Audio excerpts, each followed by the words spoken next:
Bueno, Jessy, la que se puso a crear este libro o leer el libro, estoy leyendo este libro que se llama 21 razones por las que suceden cosas malas a personas buenas por Dave Berry, que es este libro, un libro cristiano, y estoy por el capítulo 8, que es este capítulo que está aquí, y comienza para prepararnos para lo milagroso. 2 Crónicas 20.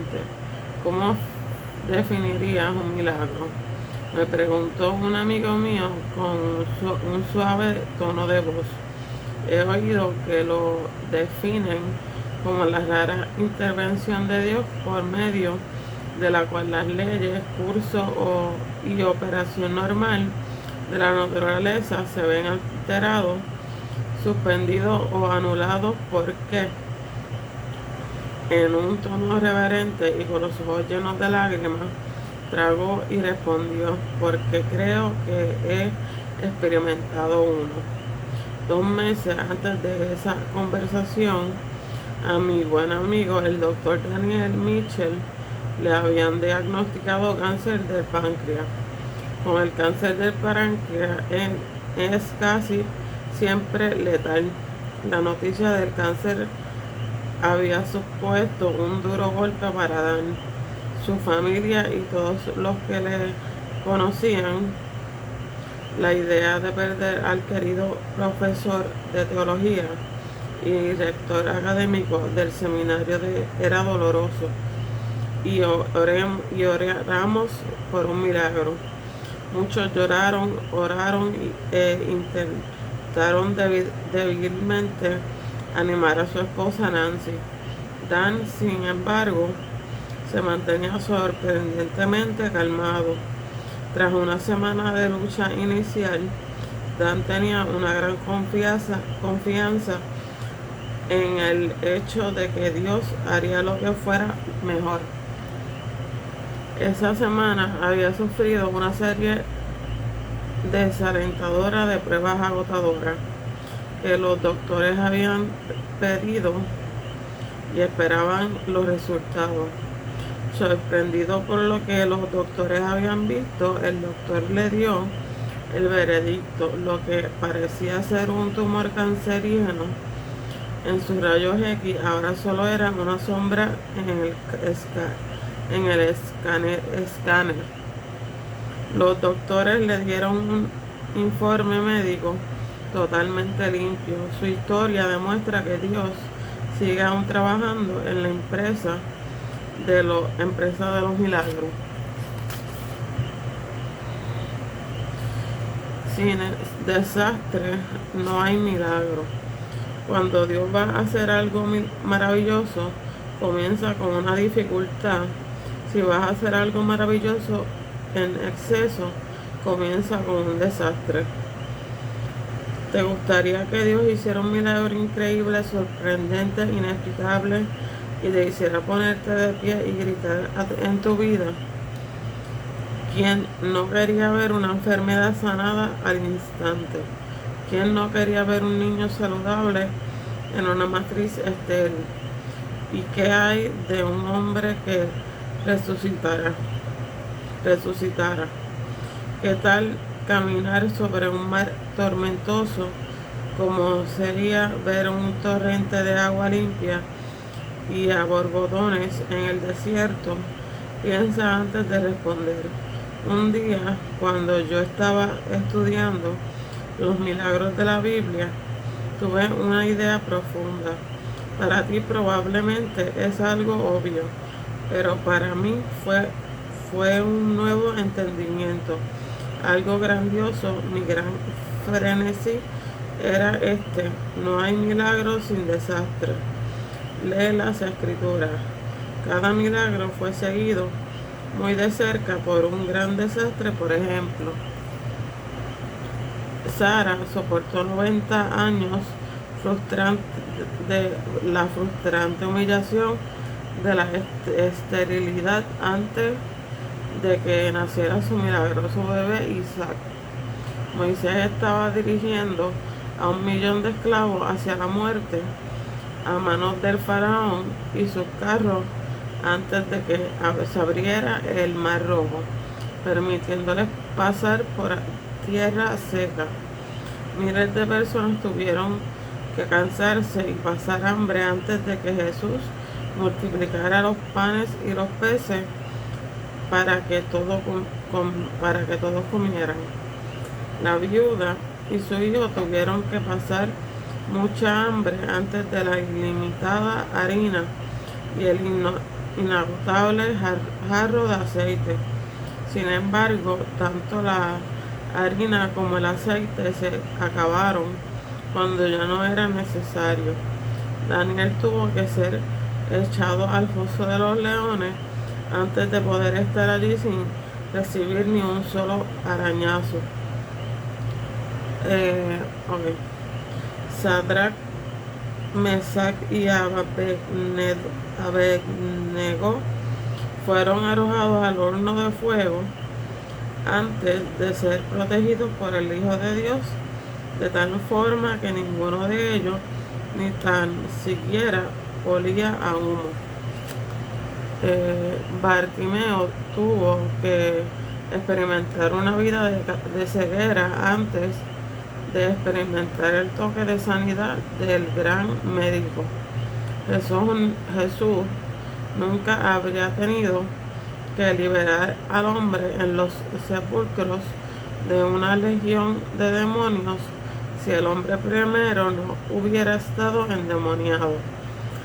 Los 10 leprosos tuvieron que sufrir de la lepra antes de experimentar el milagro de su sanidad. Pedro tuvo que ir a prisión antes de que el ángel pudiera soltar su cadena y liberarle.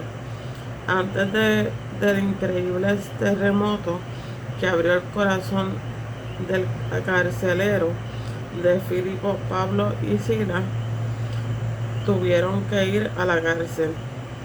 Lázaro tuvo que morir antes de poder resucitar de la muerte. Igual le pasó a Jesús.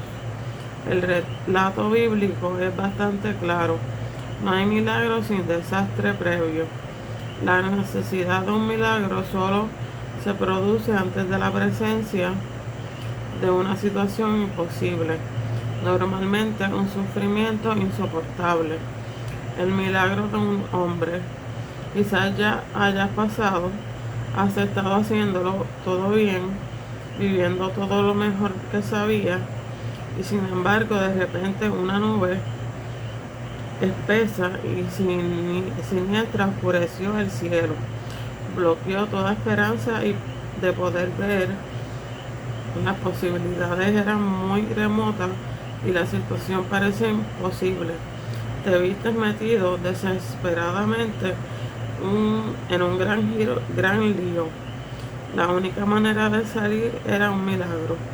El rey Josafat a su nación Judá y su nación Judá también experimentaron eso.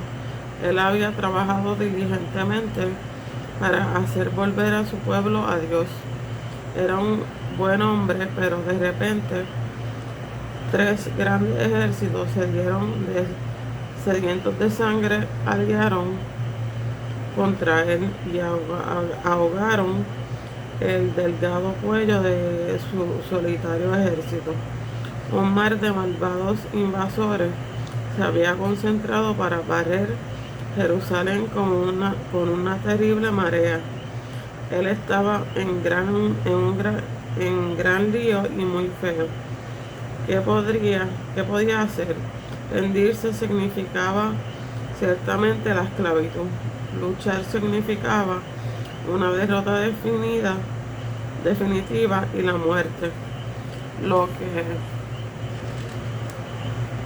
necesitaba era un milagro innegable, pasmoso, casi increíble y por todos los medios posibles. Cuando experimentamos la inminente amenaza del gran dolor y la pérdida total, siempre nos enfrentamos a una decisión. Podemos correr a Dios y confiar en Él, y darle la espalda y alejarnos. Lleva tus problemas al Señor. Josafat corrió a Dios, convirtió sus problemas en oraciones. Yo no sé si él oró porque era gigante, un gigante de la fe, o tan solo un cobarde sin otro sitio a donde ir. No importa, lo que importa es que convirtió su mayor problema en su mayor oración, y además ayunó sabiamente, invitó a toda Judá a unirse a él. Reconociendo la desesperada magnitud de su oración, la gente vino de toda Judá a unirse a la oración. 2 Crónicas 20, 3 al 13. Josafat acudió a Dios con total honestidad, deplorable desesperación y una desnuda humildad en su petición. Básicamente le dijo a Dios: no podemos hacer nada, tampoco sabemos qué hacer, pero te miramos a ti. Dios es compasivo y es atraído por el quebranto. Tales peticiones pueden que no siempre nos den lo que queremos, pero nos ponen en el camino para conseguir lo que Dios quiere. Me gusta guardar diarios, y cuando los vuelvo a leer veo que la oración que más a menudo hago está compuesta de 3 frases cortas y simples. No puedo, pero tú sí. Por favor, hazlo. Es bueno entregarle tus problemas al solucionador de problemas, porque él sí puede manejarlos. La batalla le pertenece al Señor. A veces cuando pedimos milagros, la sabia respuesta de Dios es el silencio. Dios ve que para nosotros en ese momento la liberación no es lo mejor, pero felizmente no siempre es este caso. No es este el caso, y no lo fue para Josafat y Judá. Como respuesta a su desesperada oración, Dios le dio una rápida respuesta y sorprendentemente animosa. Porque la batalla no es de ustedes sino mía, pero ustedes no tendrán que intervenir en esta batalla. Simplemente quédense quietos en sus puestos para que vean la salvación que el Señor les dará, porque yo, el Señor, estaré con ustedes. 2 Crónicas 20, 15 al 17. Guerra espiritual de alabanza. Dios le había prometido un milagro para ellos. Tuvieran que creerle activamente. Así que Josafat desveló su plan de batalla de guerra espiritual de alabanza. Sería un símbolo de su fe activa en un Dios viviente. Al día siguiente madrugaron y fueron al desierto de Tecoa. Mientras avanzaban, Josafat se detuvo y dijo: habitantes de Judá y de Jerusalén, escúchenme, confíen en el Señor y serán librados. Confíen en su profeta y tendrán éxito. Después de consultar con el pueblo, Josafat designó a los que irían al frente del ejército para cantar al Señor y alabar el esplendor de su santidad con el cántico. Den gracias al Señor, su gran amor perdura para siempre. 2 Crónicas 20 al 21. 20 al 21. La verdadera batalla. Me hubiera gustado estar allí esa mañana. Me encantaría haber sido uno de los músicos o cantantes quienes normalmente observaban las batallas desde la distancia, pero que ahora estaban alineados en primera línea de fuego del ejército. Imagínate los pensamientos y el incesante temor que tuvieron de haber tenido en la superficie de sus mentes. Esto es una locura. A menos que Dios intervenga, estamos marchando como ovejas al matadero. Estaremos cantando, demos gracias al Señor, y ellos estarán cortando nuestras cabezas. Piensa por un instante en los pensamientos que debieron de haberte estado tocando a la puerta de la mente de los soldados de Judá. Esto es una locura. Estos torpes cantantes van a estar por medio. Lo único bueno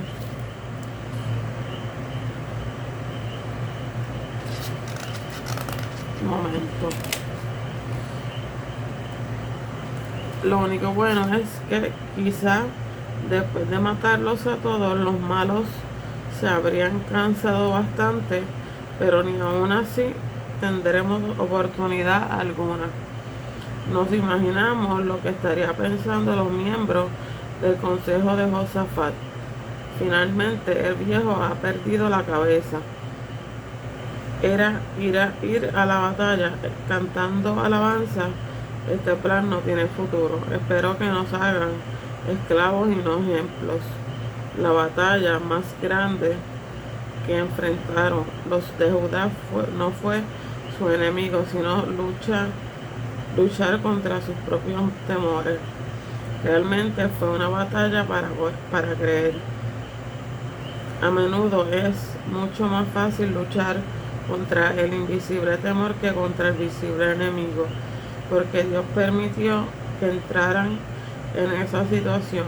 Una razón fue que Él quería probar y fortalecer su fe. Afortunadamente la fe venció a los temores. Se alinearon, marcharon, cantaron alabanza a su Dios guerrero y funcionó. Me encanta Dios gana.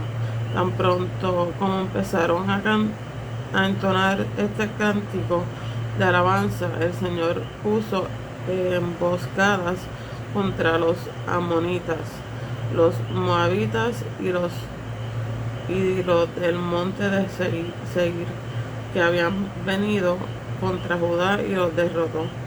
De hecho,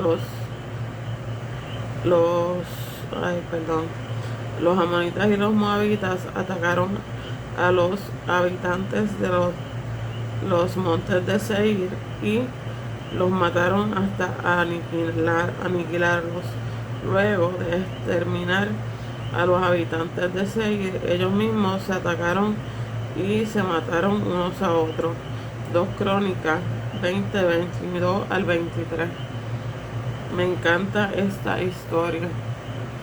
Solo cuando comenzaron a cantar y alabar fue cuando Dios comenzó a trazar la emboscada a los malvados invasores y los tomó por sorpresa. El enemigo quedó tan confundido que pelearon entre sí, y en un instante todos se habían destruido unos a otros.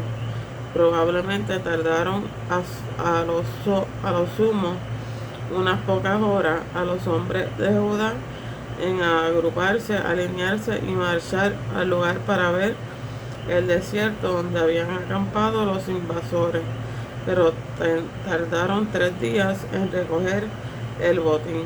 2 Crónicas 20, 25. Pero hay más.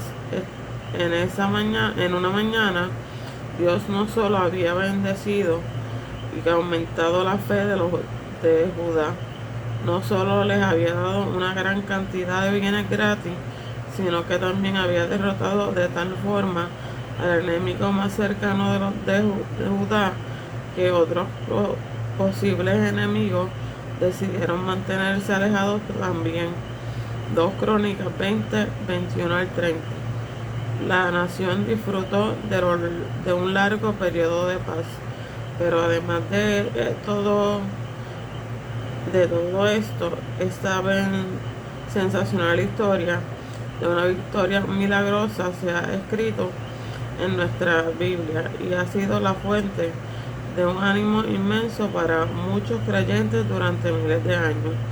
No pase por alto el hecho más destacado de esta historia real, el milagroso, glorioso, y esos grandes subproductos no habrían ocurrido, no podrían haber ocurrido sin el enemigo invasor no hubiera estado soplando invenciblemente en sus cuellos, porque permitió Dios que un buen rey como Josafat se enfrentara a algo tan malo como una sangrienta invasión y una inminente destrucción, porque un Dios amante y todopoderoso permitió que ocurriera un lío tan grande, porque sabe que no hay milagro sin desastre, porque todo el mundo quiere milagros, pero nunca debemos olvidar que los milagros no vienen sin previos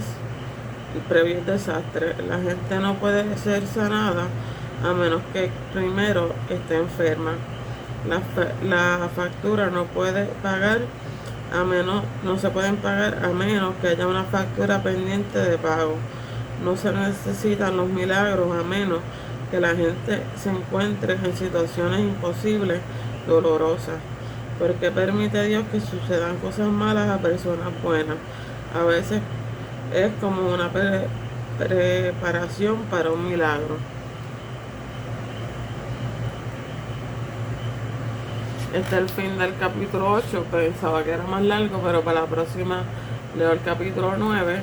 Espero que hayan aprendido. Dios los bendiga.